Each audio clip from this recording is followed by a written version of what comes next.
Jamie. We'd like to welcome to the podcast today Austin Lockard. Austin came from a family of entrepreneurs and started at the early age of 10 doing odd jobs around his neighborhood. He got his degree in chemistry with the intent on going to medical school, but his love of building things and science culminated in the founding of Ethos. Ethos is a company that develops products with the purpose of optimizing human performance. Thank you for coming. Of course, thanks for having me.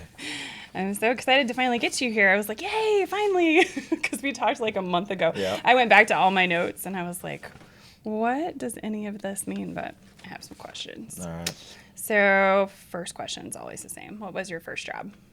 I'm sure you've gotten this job that when I mentioned 10 years old or legit. So 10 years old. I like both of them usually. I had a group of friends in the neighborhood, and I would just organize them, and we would I'd go to house door to door, have a pitch, and it'd be based on the season, right? Summer was mowing grass, fall was leaves, and then winter was snow. So you're project managing. Exactly. And That's awesome. They would kind of do the work, and I get paid. I love that. And then first legit job, 1099, I think. I was 15 or 16 years old. I painted trim on storage facilities. Wow. In Oklahoma during the summer. I was going to say in the summer. It was way too hot. Is it humid in Oklahoma? A little bit. Okay. It's just, so it was all concrete. Oh, yeah. And so it just, concrete jungle. Yeah. Oh, my gosh. So you have a wide range of roles in a myriad of companies other than Ethos right now. Correct. Going through your LinkedIn and you Yeah. So tell us about some of those other roles. So I've been very blessed to be surrounded by amazing people. And all of the amazing people in my life have kind of headed off toward in the entrepreneurial direction. And in doing so, I've got a buddy that I work with, Greenbox Robotics, Zach Johnson. He and I have phone calls where we commiserate with the whole, Those valley of despair. Yes. Yeah, the whole process. It's good to have those people. Yeah, worked in CBD with him and his family. I've got Brent Toddy, who's a business partner of mine, but he also has an artificial intelligence company. I work and facilitate investments and deals in Colorado and Oklahoma. I've got Ethos. Those are real estate investments, right? Real estate investments, water rights, even investments in startups and companies. Oh, that's really cool. We'll have to talk about that some more. Let's see, what else? You have a whole list of current jobs on LinkedIn. Yeah. Canaver. So I taught myself graphic design. So Brent and I had a group agency called Canavert. We only did it for a year or so, and I still do it off and on now, where we did basically branding and digital design for cannabis companies. Oh, that's cool. Yeah. I love it. So tell us about Ethos. So Ethos is a human greatness or human optimization company. A lot of people, we started in the supplement side.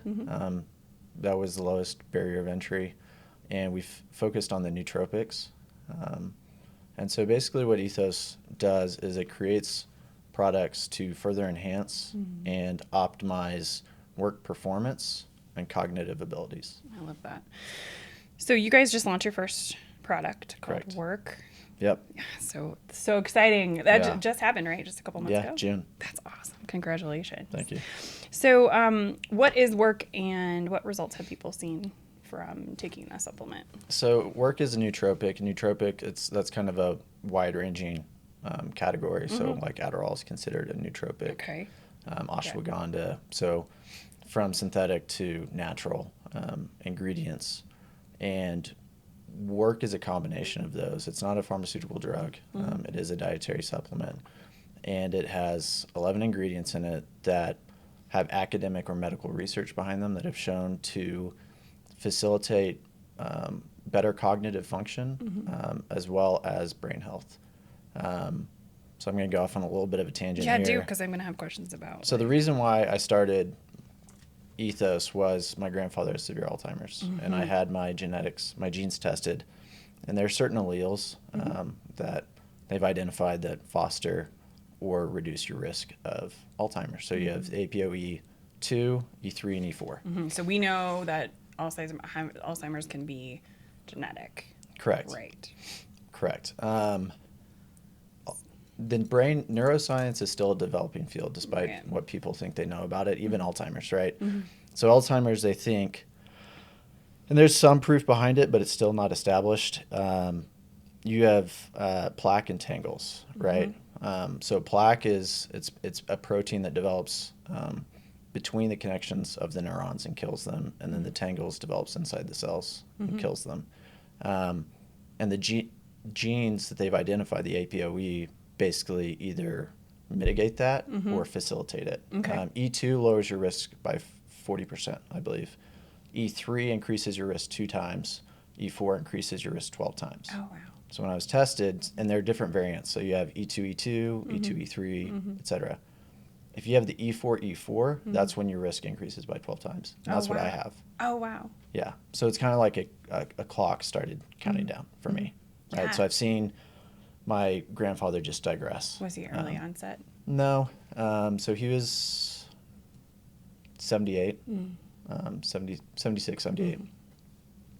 But it's been hard on the family. And it's been one of those things where, a bit selfish, but also I realized, I was like, a lot of companies, medical research is focused on it, but a lot of companies out there on human performance, it's kind of about the short term. I wanted to build a company that was focused on the long term, and that also we take a certain % of our profits and we donate them to Alzheimer's research. So it's about facilitating the long term benefits of dietary supplements, health, food and exercise. That's awesome. So you just answered my question about the concept, about like how you got there. And then, so it's 11 ingredients. Can you talk about just like some of those ingredients and what the science is behind them? Sure. So we have like citicoline. Citicoline is naturally occurring in the body, but it was originally developed in Japan for strokes. And citicoline needs, as you age, less is produced, and it's a crucial ingredient in brain function, right? Okay. A crucial chemical. So you have to have it supplemented. So citicoline, we go through a biotech company called Kiowa Hakko, and so that's cognizant. Then we have Bacopa Mineri, another one it's more of a holistic natural approach, naturally derived ingredient, again, cognitive function, and it helps facilitate the absorption and the transmission of citicoline throughout the brain. Oh, okay, cool. So you have citicoline and then something that helps the body deal with it. So not to use the buzzword, but I'm going to. Do it. All the Explain. ingredients, the way that we formulate it, all the ingredients are synergistic. Okay. Right? So we took one ingredient and we're like, this is what it does, but how can we further enhance the benefits of this? Then we found ingredient 2. All right, so this helps with absorption and utilization, right? How can so now we have a problem with blood absorption and blood-brain barrier, right? So taking from the stomach to the brain, how do we further facilitate that? In terms of our function, right? So blood flow, vasodilation, et cetera, how can we enhance that to further push more nutrients to the brain? So everything started stacking on top of each other, and we basically built a stack of ingredients that turned into work.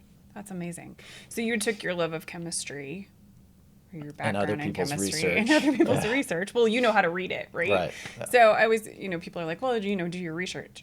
Most people don't know how to read actual scientific Well, research. I also have, like I said, I have amazing people around me. I have a brilliant girlfriend who has her PhD in physical therapy, but her understanding of science is unbelievable. And then my business partner, Brent Toddy.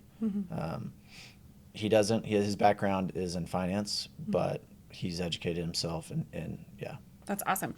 So what are some of the results that people are seeing from work? So some of the results, the physical manifestation that people have noticed is motivation and focus, right? Two of the primary goals. So the goal in formulating work was, again, focus, so performance, productivity, and brain health. So brain health, you're not going to really feel, you're not going to really notice. Yeah, it's not something that's tangible. Right. right? So it's primarily motivation and focus. That's awesome. People just being able to sit down and notice the signal more than getting distracted by the noise. Oh, I like it. So, why did you choose a productivity product for your first product? Because I'm obsessed with productivity. So I'm very lazy. yeah, I think more of us are than actually admit it. Yeah. I'm extremely lazy. I'm really lazy. So I want to find the quickest and easiest way to do things, right? External environment and plays a huge role. And we as humans, we love making things harder than they should be. Or taking the easy way out. Yeah, or taking the easy way out. It's like one or the other, right? Yeah. In terms of like market, it made the most sense. In terms of passion, the productivity and optimization. So we were going to have 3 products. We'll now have 4. Oh. And this one spoke to me, like in terms of like where I was just excited about it. Yeah. That's awesome. Because as a culture, we're always searching for more productivity. Yes. Right? More hustle, more whatever we can get, right? But the problem is that everybody assumes that there's a quick fix, right? There's one singular solution. Right. We're all looking for like the perfect system. Right. So as the person who's done the brain science and understands the brain science and chemistry beyond with productivity, what are some of your favorite hacks for productivity outside of taking work? I love the Pomodoro technique. Do you? I do. I've tried it a couple times. For shallow work. So there's 2 types of work. Okay. Cal Newport's one of my favorite authors. So deep work. So 4 hours typically in the morning. That's when you're most creative, most focused. So you have deep work and then shallow work. Shallow work being where it doesn't really take much thought to accomplish the tasks that you need to. Reading emails, responding to emails, plugging in numbers, things like that. Love the Pomodoro technique. I would say another one is moving while working. So I have a fan bike, so I built a home gym. And this is going to sound a little absurd to people, but like exercising while you're trying to do deep work. Yeah. Yeah, we've had actually a couple of people on the podcast say that that's what they do. Yeah. Or like that their greatest clarity comes with running or whatever. And then another one, which is funny, I think Ben Franklin was the one that originally started it. He would have ball bearings in his hand. And he'd sit in his favorite chair. And he would just kind of sit there and meditate, but he wouldn't move them. No. So the point of the ball bearings was right before he actually fell asleep, he would you go through this creative process, right? You kind of, the wavelengths in your brain change a little bit. And your biases, self-limiting beliefs, whatever, dissipate. And so he would sit in the chair, get closer and closer to sleep. And the moment he would fall asleep, the ball bearings would fall on the floor and make a loud noise. He'd wake up and he'd go write his ideas down. So that's how. Wake yourself up from the Wake nap. yourself, yeah. Before Just you fall asleep. push yourself right to the edge of going to sleep and then wake yourself up. That is crazy. Take your ideas, yeah. Make sure you have a notebook on hand. Yeah. Also, I always keep a notebook next to my bed. I would probably just sleep for 2 hours and then be like, oh, dang it. Yeah. That's why you got to make sure you have, that's the ball bearings, because he knew, right? Yeah. It's about perfecting your systems and processes. That's amazing. So I think you kind of just answered this, but what are some of your favorite resources or books for productivity help? Deep Work is probably one of my favorites. And who is that? Deep Work is Cal Newport. Okay. Stealing Fire. Stephen Kotler is amazing. He is an author that specifically focuses on productivity, but also flow state. Oh, okay. And then I'm reading one right now that I really enjoy. It's called Ultra Learning. I think the author is Scott Young. And we'll link all that stuff down in the description box. So Scott Young taught himself several languages in a matter of like 3 months, but he also completed MIT's computer engineering or data science degree that takes typically 4 years in 12 months. So again, about facilitating, figuring out the systems and processes that work to facilitate deeper learning. That's really cool. And so there's 3 ways that we can approach that, 3 elements of productivity, right? So your physical state and well-being. If you're physically tired all the time, that's going to affect your productivity. Your mental well-being and mental state, right?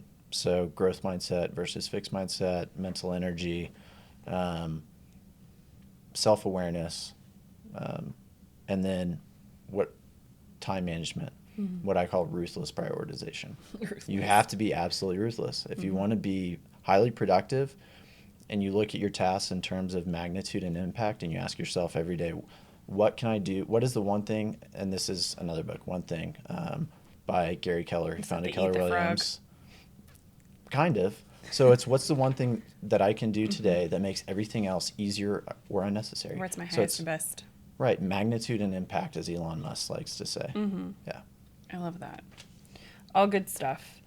So what are the next products for Ethos? So we will be doing a product called Ethos Prime, which will be an energy shot. So a big issue, obviously, when creating consumable products is the volume of the ingredients and how much you can actually take and what your body can absorb. So we kind of hit the threshold with work, but there were still ingredients that we wanted to integrate that help facilitate cognitive and physical function. Vitamin Bs, your B complex, your vitamin D, MCT oil, your fats, CBD. So Ethos Prime will be an energy shot that will basically be a holistic. Won't be one of those where it's 200 and whatever milligrams of caffeine. Yeah, because those make me feel like I want to die. Yeah, we're not going for the jitters and like absolute freak out mode. Yeah, I thought it was. I took a full scoop of pre-workout a couple weeks ago. Yeah, and I literally thought I was gonna end up in the ER. Like, yeah, you throw that. Like breathe. I was like, yeah. It was not pretty. We're not taking that anymore. Right. You think you're helping yourself, but the amount of stress that you put yourself under when you consume that much caffeine, in combination with a vasodilator, I'm assuming there was a lot of beta alanine in there. Yeah, there's been a lot of beta alanine. I'm like, I'm not taking that anymore. You start getting that burning, tingling sensation, and it's just like, all right, this is not good. I had never had that because I was like, I heard that was a thing, and I'd never felt it. So I was like, I'll just try a full scoop because I always take a half scoop. And I did the full scoop, and I was like, this Too much. Is horrible. Yeah. And so that's the other thing with work that I love hearing from people is it's a smooth energy, right? There's no crash. It's sustained.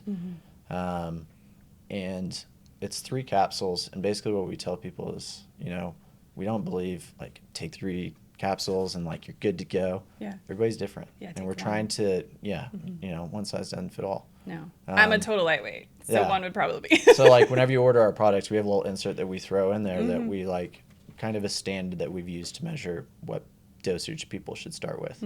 The energy shot will be the exact same way, right? You take half the drink, it'll be in a 3-ounce aluminum bottle. See how that goes, and then you basically build it out from there. Yeah, figure out your own dosing. Yeah. Just like with anything, right? You and then always figure out your own dosing. Yes. Yeah. Like Otherwise, 8 Benadryl, I'm out for 12 hours. Done. Yeah. I don't recommend 8 Benadryl. No. Yeah. No, 1. Just okay. one, not 8 8. Benadryl. Okay. Just a Benadryl, not 8 of them. I would be dead. Yeah. I'd be out for a week, probably. Yes. Comatose. Comatose. So you guys have Ethos Prime coming, and then there's Rise. So Rise is just an adaptogenic blend mushroom extracts. So that's for general body wellness. Oh, cool. More and more research has been a company called Four Sigmatic has kind of been at the vanguard. I've heard about them. Yep. Make great products. So again, there's been this heavy dependency on pharmaceutical drugs. In the past few years, we've kind of seen this shift and more research into natural approaches to health and wellness. A primary focus in the research has been mushrooms, cordyceps, lion's mane, turkey tail, reishi, etc. So it'll be that adaptogenic blend again with the academic and medical research that's behind it. And then Rest, which I love work, but I'm probably most excited about Rest. I know, you just got super excited about Rest. Ever since I've been 15, I can't sleep. Huh. I wake up maybe 5 or 6 times a night. I do my box breathing. I've got my aromatherapy. I've got my calm app going. I've got my sound machine. I do my stretches. I do a foam roller. Doesn't matter. Go to sleep 2 hours, awake. Pass out for an hour or two, awake. Like all night. So you're excited for you. I'm for excited rest. for me. Yeah. So rest will be, again, a natural approach to facilitating sleep rather than some of these sleep aids that are synthetic compounds that you wake up and, you do sleep, have a deep sleep, but you wake up and you're just like, you can't function. Right. Still. Where am I? What am I supposed to be doing? I don't want to do anything. I'm just going to lay here in bed some more. Yeah. Right. I just slept 12 hours, but I still feel like Yeah. crap or whatever. Yeah. That's awesome. Well, I'm excited for rest. I go to sleep really, really easy. My husband's always like, how do you do that? I'm like, clear conscience. I'm jealous. Maybe I need to. Yeah. But then about 2 a.m. or 4 a.m., I'm awake and I'm thinking about all the things that need to happen. Or like my brain's like, oh, remember those 10 things you forgot to do yesterday? Yeah. Yeah. Thanks, brain. Yeah. I'm excited about rest. Yeah, Yeah. you look stoked for that. You Yeah. actually look like lit up on that one. I'm excited for it. So how's rest going? Is that the one Rest you're is doing right now? I How's it will going? never, one thing that I told myself when I started this company, I will never sell a product to anybody that I have not extensively tried myself. That doesn't work for you. Right. Yep. That's awesome. All right, well, let me know when it gets close because I want to try All right. it. So we're going to switch gears a little bit. So you work closely with the nonprofit SEAL Future Foundation? I do. SEAL, as in like Navy SEALs. Navy SEALs. So tell us about them and your work with them. So Jonathan Wilson is the founder. He was in the Navy SEALs for 15 years. And they're, as everybody knows, I mean, they're an elite warrior. Yes. With their training and the way that they operate, they're very community and team-based, tight-knit. They're used to being a tight-knit group. Well, that ends and they transition to the private sector. And, these guys that they're with every single day, facilitated training being based on military bases, et cetera, that's all gone. So the transition is very, very challenging. Where do I, a lot of the military, it's a machine, right? Whereas private sector is a little more fluid and loose. Like you can go whichever way you want, like where do I want to live? You're not told where to go. You're not, right? You're The making your own structure, choices, yeah. the structure that they're used to disappears. And so Jonathan noticed this, and there are other groups out there, but they weren't specific to the transition of Navy SEALs to the private sector. So he started the SEAL Future. It was originally called the SEAL Future Fund. Now it's called the SEAL Future Foundation. And what he's done is he's gone around the country and established what are called forward operating bases for these Navy SEALs based on where they want to live or move with their families. And it's a support group for these unique individuals to make their transition easier. It's not going to be complete, it's not going to be seamless. It's not going to be, right? So my role in Denver is I run the Denver Forward Operating Base. Oh, that's awesome. Yeah. It's an amazing mission, amazing group of guys. Steve Marino he runs the private sector forward operating bases out of LA. And so, we're getting kind of started from scratch here in Denver. That's awesome. Yeah. Amazing, So guys. We'll link that in the Yeah. description box. You can donate. Yeah. And if you're in Denver, maybe Right. help you facilitate. So, and I'll let you know, we're trying to do an event on 9/11. Okay. Yeah. Yeah, let me know. So- And we'll put it up on all the social medias and all that. Perfect. Yeah. And so You the guys group, get people there. so aside from providing a community for these guys to rely on, so, it comes in the form of real estate agents, career paths, so mentors, business opportunities, medical doctors, recommending Awesome. schools, teachers. They also do scholarships. A lot of these guys join the military before they go to college, right? And so they have a lifelong career in the military and they get out and all of a sudden they need further education. So that's another thing that we do. That's awesome. Yeah. Facilitate them- career and education, whatever they need. Right. So there's a Harvard leadership program that the SEAL Future Foundation works closely with, and then Wharton School of Business. Oh, okay, good. Yeah. At DU. No. it DU? Penn. Penn, okay. That's right. Yeah. I gotta get DU on board for you guys. Let's do that. Okay, so before I ask my last question, where is the easiest way for people to find you, or what's the easiest way? Just Ethos. Probably email, to be Yeah. honest. Okay, we can put your email in I'm the not a description big box. social media person. That's fine. You're not required to give us your cell phone number. Some people like to do Yeah, that. I no. was like, no, I don't want people Also, calling that me. is not, yeah. I'm Austin and not, I are introverts. Don't call us. yeah. My cell phone, so I have it on Do Not Disturb until 10 in the morning, and then it shuts off at 7 o'clock every Mine's night. on Do Not Disturb all day long. There you go. I can't I just exactly get do that. texts here from Nope, family. absolutely not. People know that, like, you can call me during a certain time period, and that's it. And our phone call max length is 3 minutes. Like, that's it. Then I'm just like, all right, we're good. Ours was great via Zoom call though. We did that and he was fine. Yeah. I can talk business all day. I know. I was like, we should probably go. Yeah, I'd say email. Okay. We will link that in the description box, and we will also link Mind Your Ethos down there so people can get some work. Yep. Looks like you still have units available. I was on there today. We do. And we're actually having, so right now it's a month supply. Well, a month if you take 3 a day, which most people don't. So it's usually about 2 to 3 months. 2 months. Yeah. But on September 19th or 20th, we will actually have 3-day packs to where people can actually try it out a lot cheaper. Because right now the retail price is $70. I get a little bit of flack for that too, and it's one of those things too. I feel bad explaining, but I'm like, cost of goods sold. Yeah. Cost it $38 just for us to even make the product. I'm sure. But we wanted to make sure that we could get the product in people's hands to actually, for them to try it and really see the benefits of it. So there's a 3-day pack that we'll be selling mid-November or mid-September for $10. Awesome samples. Yep. I love samples. Awesome. And let me just talk about prices, but like you guys have sourced the best ingredients. Correct. So you're getting. So if it's 90% of our formulation is natural, and we source them from organic, certified operations. Right, guys. These are not Walmart supplements. Correct. You can't go to Walmart and get these things in this conjunction in this quality.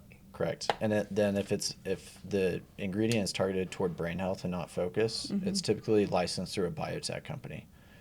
So we actually have 6 different locations around the world that we source the ingredients from: Italy, Japan, Tel Aviv, Israel, Italy, India, England. Yeah. Yeah. So it's not cheap to make these things. No. No. I think it's important to talk to say that, right? Right. Because people are always like, yeah, you could probably get all those ingredients yourself. Oh, I can. But For cheap. Well, yeah, somebody, Yeah. I mean, yeah, but you wouldn't want to. That's the other because thing you that's have the blowing science. my mind about this industry too, is like, and we'll find ways, like as economies of scale kick in, we'll lower the price. Yeah. But typically within the supplementation industry, so one of the things that really differentiates our product versus competitors is when you are prescribed a medicine, an antibiotic or whatever, it's a set dosage, right? It's a recommended dosage that you need to take. Right. Dietary supplements actually have that too, based on the clinical studies that have been performed, right? There's a minimum viable dosage that you need to be taking in order to see the effects that you're trying to achieve. A lot of the products out there are maybe 10 to 20% of the recommended. Right. So dose. they're not effective. Right. The And efficacy so, is much lower. yeah, and they can, they fit it into one capsule, and that's amazing. But that's, again, so ethos, in the name, so ethos means like the community or characteristics and culture of a community, right? So we have a high standard in terms of we want everybody to facilitate them being the best that they can be, and in turn our products need to be the same way. I love it. I think that's an amazing mission because a lot of people are just cranking out product to crank out product. Yeah. And that's why I found it, like when we talked, it was so interesting because you're just like, I've done the research and everything's viable and it's so effective and I just love it. So last question. What is the one thing business owners should be doing to improve their productivity? What would you recommend? Ruthless prioritization. Ruthless prioritization. Yeah. Everything else. So, and that's kind of an umbrella statement. it being measuring magnitude and impact, impeccable records, right? You don't know where your inefficiencies are or where your successes are unless you're mapping your metrics. And as an accountant, I'm like, yes. Yeah. Obviously. And a lot of people get distracted by vanity metrics, right? So this has been a big thing, and I'm still learning because, again, I told you I'm not big on the social media aspect. That's why I hired someone. But, like, it's great that a company has so many likes and follows, but how does that correlate to your business success? What's the ROI on that? What are the conversions, right? So you get lost in that superficial metric, and you got to dig a little deeper, and that's where the ruthless prioritization comes in.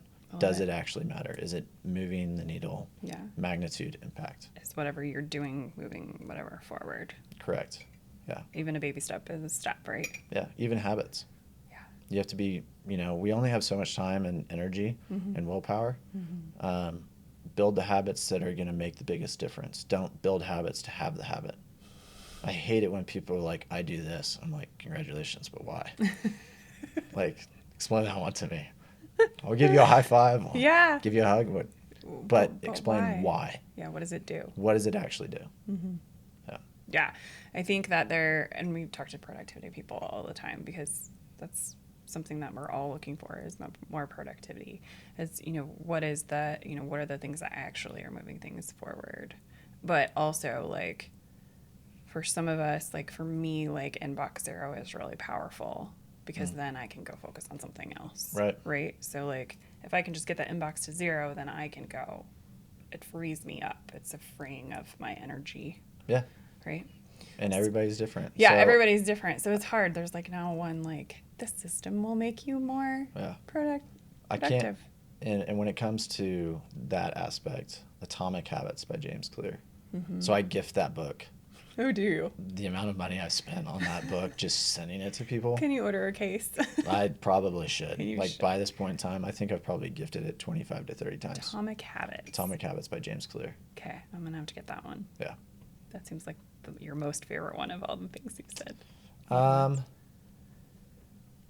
Agree and disagree. So productivity, it falls into place there. Another one that I love is Bold.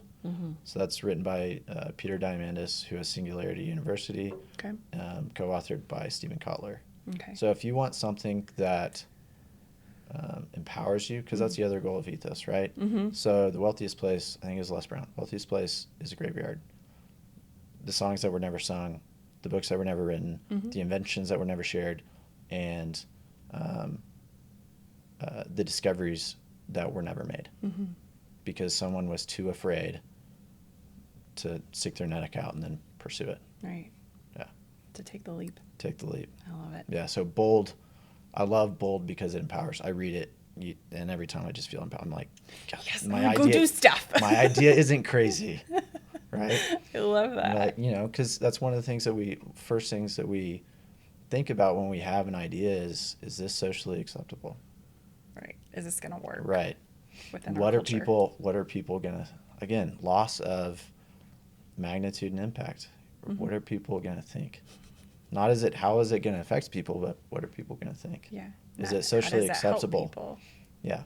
And it's a lot of, and that it makes you very short-sighted, right? Because you're thinking about the present, which is great. I'm not very good at being present, but I'm not either. If you stop asking those questions and you start asking, like, how is it going to impact people? What's the effect it's going to have? Then you can start looking at the long term. And then start experimenting on yourself, right? And then you can start experimenting on yourself and stay up for 36 hours. Yeah. That's awesome. Thank you so much for coming. Thanks for having me.